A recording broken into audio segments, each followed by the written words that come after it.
Alors bonjour à vous, juste un petit mot pour vous expliquer comment je vais fonctionner au travers du voyage des chakras.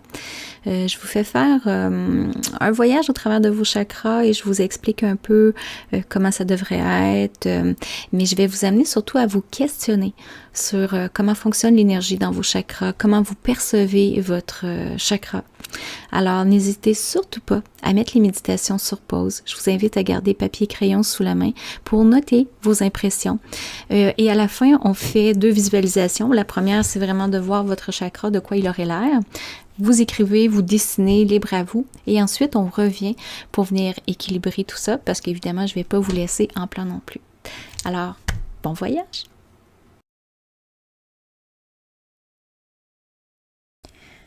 Chaque voyage commence par un simple pas. Vous pouvez entamer ce simple pas en faisant un contact solide avec la terre, l'élément du premier chakra. C'est le premier ajustement pour notre montée au travers les chakras en initialisant le trajet au bas dans la terre, dans votre peau, vos jambes et vos pieds. En ce sens, le premier chakra est la fondation de votre système de chakras en entier. Sans une fondation solide, votre temple ne peut pas être fort. Sans des racines profondes, votre arbre ne pourra pas se déployer à sa pleine capacité. Sans ancrage, vous n'avez pas de stabilité. En sanskrit, le nom de ce centre est Muladhara, qui signifie le support racinaire. C'est donc ici que vous construisez la structure qui supporte votre voyage en entier. Si vous résistez à une telle structure dans votre vie, vous manquerez de structure profonde que ce premier chakra vous offre. Le chakra racine représente la façon que vous interagissez avec le domaine physique, votre corps, foyer, finances, travail et votre environnement. Il représente votre identité physique, votre habileté à vous identifier à votre corps et à ses besoins. Son but est de se préserver, d'assurer sa survie pour continuer votre voyage. Il doit donc être bien entretenu. En plus, augmenter votre contact avec le monde naturel est une partie essentielle du développement du premier chakra. Traiter le monde physique comme sacré est une façon d'honorer ce que vous faites avec votre corps et son environnement. La nourriture que vous mangez, les choses que vous achetez et votre style de vie. Au niveau physique, le chakra racine est associé à l'instinct de survie et à la volonté de vivre. Par conséquent, votre santé de base et votre vitalité. En tant que dernier chakra dans le courant descendant, c'est ici que vous matérialisez les manifestations ou les contemplations. Dans le sens de la pleine manifestation, vous devez être en mesure d'enraciner votre énergie dans la terre. Si ce chakra est compromis par un traumatisme ou un débalancement, vous pouvez trouver difficile de vous enraciner, de manifester les choses dans le monde matériel ou de vous sentir sauf et en sécurité.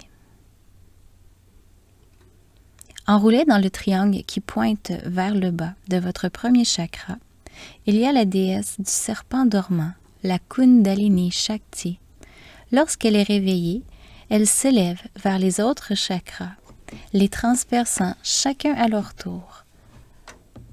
Lorsqu'elle retourne au premier chakra, il n'y a rien à faire pour elle, elle retourne donc se reposer.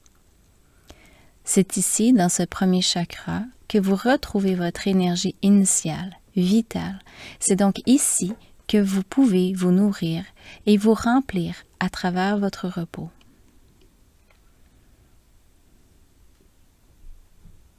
Votre corps est le véhicule avec lequel vous faites votre voyage. Il est équipé de tout ce que vous pouvez avoir besoin. La faculté de voir, entendre, bouger, ressentir, vous guérir et transformer la matière en énergie. C'est la seule chose que vous savez que vous aurez jusqu'à la fin de vos jours. Mais vous n'en aurez qu'un seul, dans le temps d'une vie. C'est pourquoi il est important d'en prendre vraiment soin. Renier son corps, c'est d'être personne. Honorer votre corps tel un temple sacré pour le divin en vous est la tâche du premier chakra. Si votre véhicule est en ordre, le voyage est plus plaisant. Quelle est votre relation avec votre corps? Aimez-vous votre corps? Faites-vous attention à lui? En prenez-vous soin?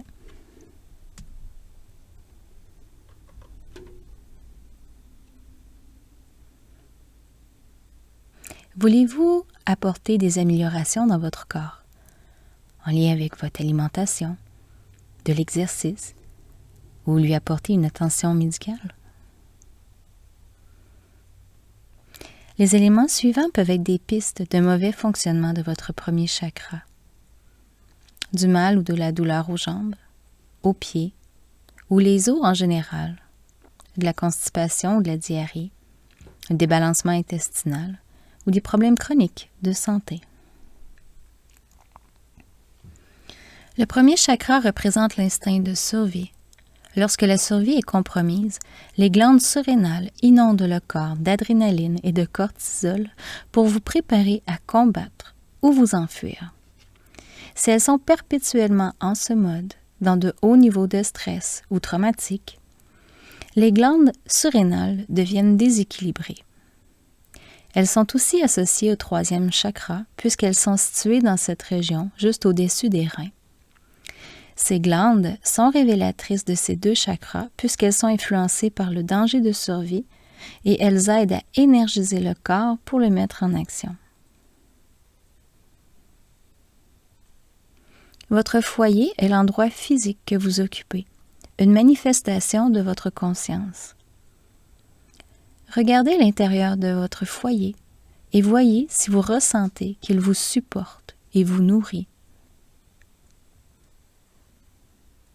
Le cas échéant, comment pouvez-vous améliorer cet espace? L'organisation, la propreté, est-ce attrayant?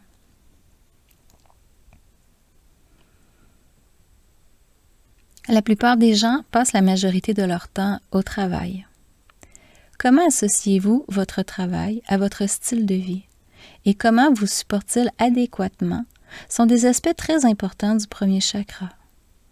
Si votre travail vous fournit une bonne fondation dans votre vie, vous pouvez voyager à travers les autres chakras avec cette fondation qui vous supporte.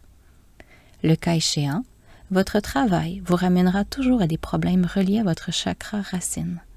Bon style de vie, satisfaction au travail, environnement de travail.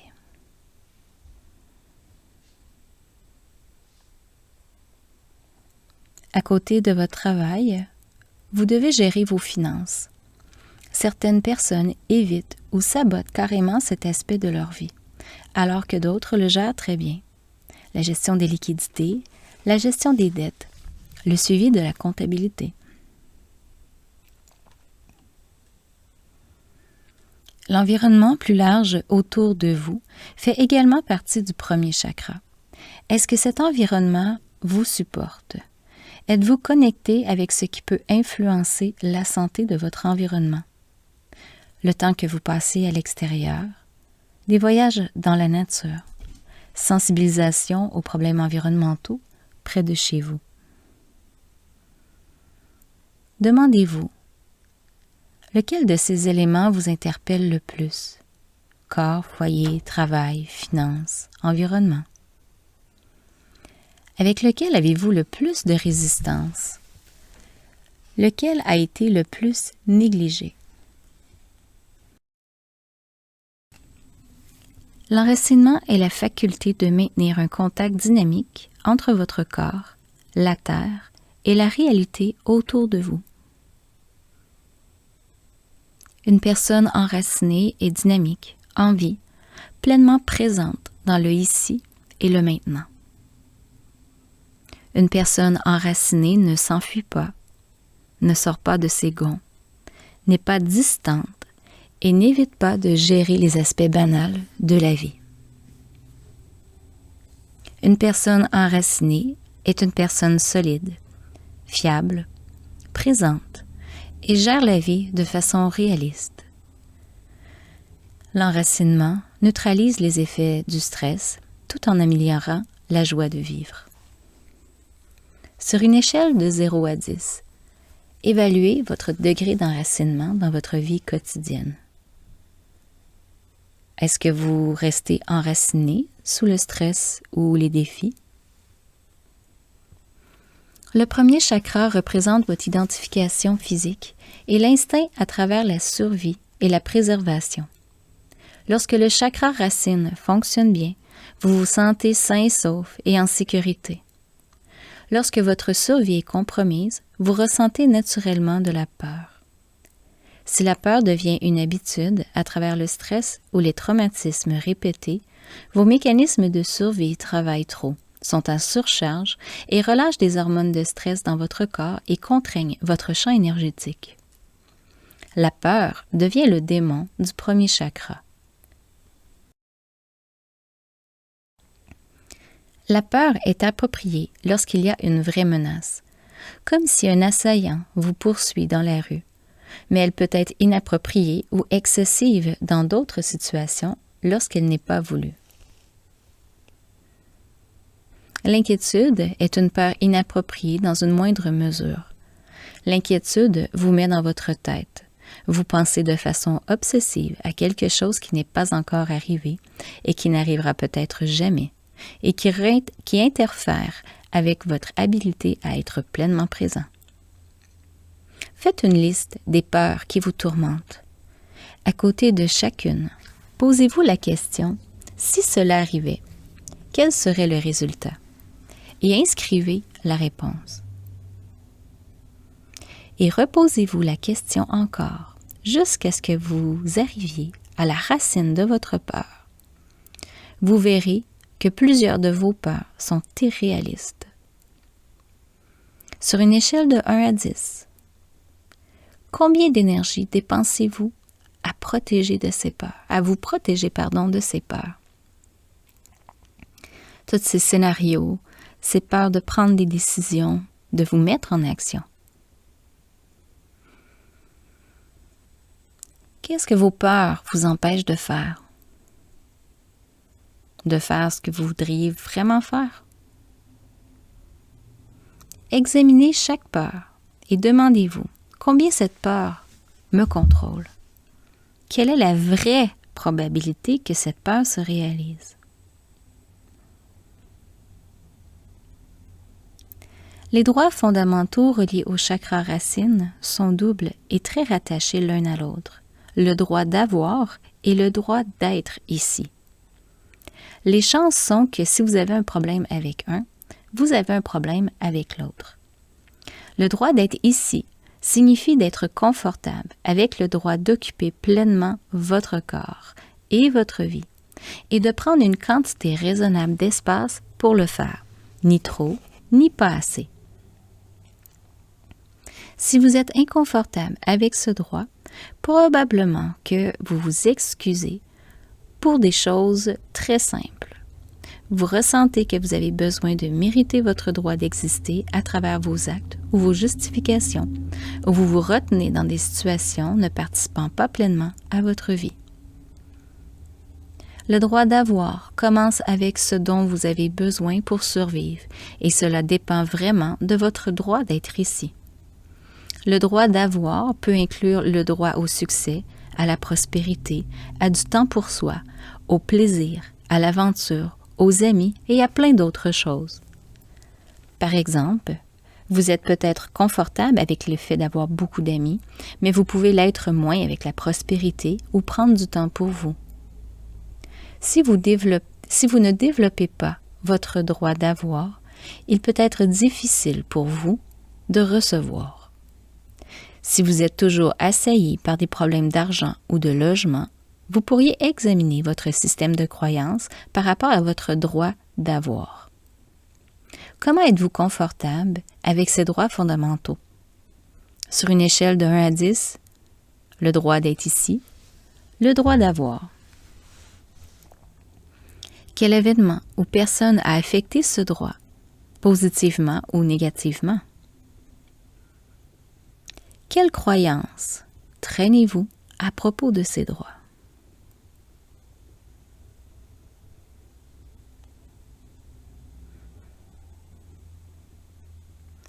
Nous avons appris qu'un chakra excessif doit apprendre à laisser aller, relaxer ou relâcher les aspects reliés au premier chakra, alors qu'un chakra déficient a besoin de tenir, concentrer et recevoir. Voici quelques moyens pour y parvenir. Avec l'alimentation, manger est vraiment une activité du premier chakra. Ce que vous mangez a un effet sur votre équilibre alimentaire. Vous augmentez l'énergie de votre premier chakra. Mangez des protéines et des aliments de la terre, tels que les légumes racines. Il n'est pas nécessaire de manger de la viande pour être enraciné. Les protéines végétales sont suffisantes. Manger biologique, frais et vivant, au lieu de manger de la nourriture transformée, peut faire une grande différence sur la façon dont vous vous sentez. Si vous vous sentez lourd et léthargique, ce qui démontre un chakra excessif, vous devriez alléger votre alimentation qui est probablement trop riche. Manger un peu moins de protéines, de gras ou peut-être même manger moins en général. Au niveau des activités, choisissez des activités qui sont orientées vers l'élémentaire et améliorent votre relation avec votre premier chakra et votre corps. Pour un premier chakra excessif qui fait bouger l'énergie vers le bas, laissant la terre vous retenir. Il faut donc libérer cette retenue chronique. Mangez moins, dormez moins, travaillez moins et faites moins. Jouez plus, riez plus, bougez plus. À l'inverse, si ce chakra est déficient, il faut vous concentrer sur la création d'une relation avec le monde matériel qui vous supporte et vous nourrit. Il faut donc augmenter votre contact avec la terre, en jardinant, marchant, faisant du vélo. Salissez-vous les mains, créez quelque chose dans vos mains, sortez dans les bois. Apportez une attention à votre corps quand vous faites du yoga, de la menuiserie, de la poterie, quand vous êtes à l'entraînement, quand vous faites des choses en général. Faites un point de contact avec la nature au moins une fois par jour.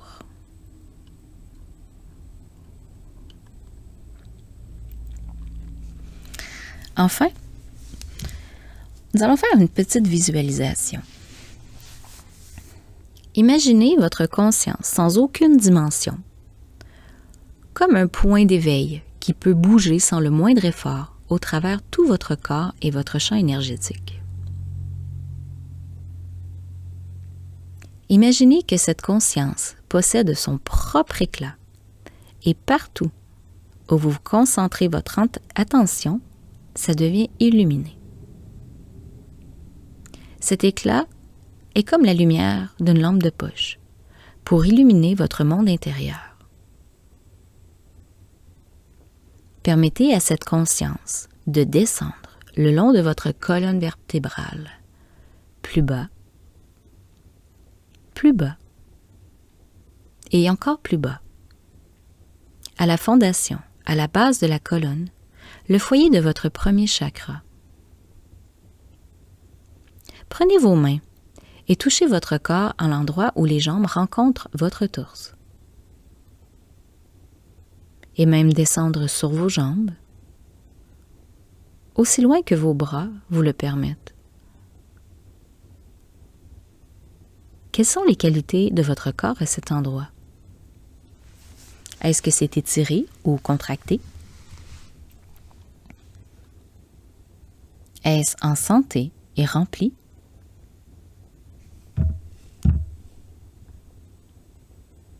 Ou est-ce qu'il y a de la douleur?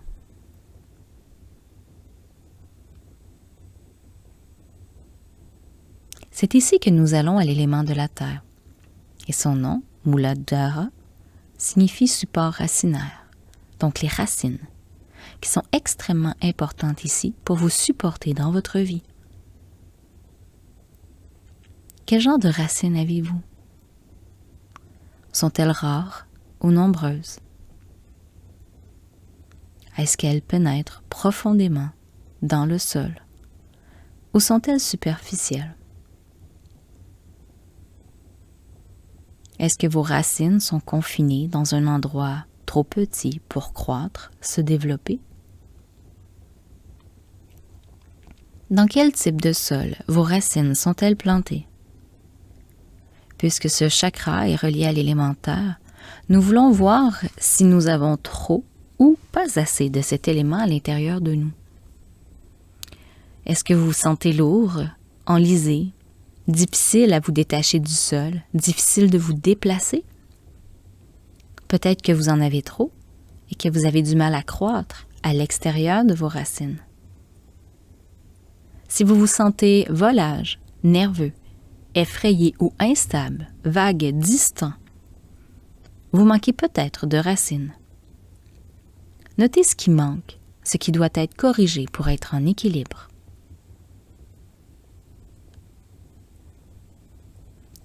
Et prenez en note quel type de terre qui vous entoure. Est-ce que la terre est fertile, riche, humide, ou est-ce qu'elle est entassée? Est-ce que le sol peut vous conduire à votre croissance? Est-ce qu'il vous supporte? Ceci est un reflet de ce qui vous supporte dans votre vie. Des amis, de la famille, votre organisation où vous avez choisi de travailler. Toutes ces formes sont les fondations de votre système de chakras. Donc, observez si vos fondations sont fortes ou faibles. Et si la fondation est assez large pour supporter toute l'énergie de votre corps.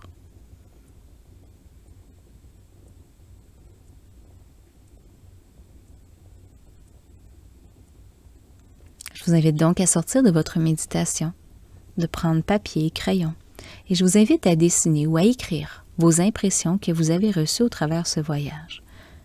Je vous invite à noter votre sol, vos racines, le type de support, vos sentiments, vos émotions.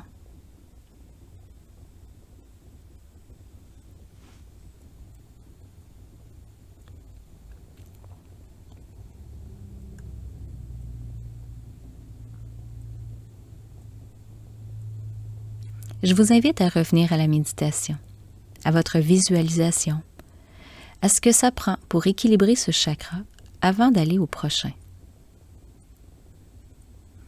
Si vos racines sont superficielles, c'est le moment de les développer plus profondément. Imaginez-le dans votre corps, ce que ça pourrait faire comme sensation. Prenez une photo mentalement de ces racines qui s'étendent profondément. Si vous ressentez que votre sol est pauvre, vous pouvez peut-être ajouter du compost ou de l'engrais pour enrichir votre sol, pour nourrir vos racines. Si vous sentez que votre fondation est fragile ou qu'il y a des fissures ou des débalancements, visualisez le genre de fondation qui vous donnerait vraiment tout le support dont vous avez besoin dans votre vie. Imaginez ce que ça ferait si ça arrivait maintenant.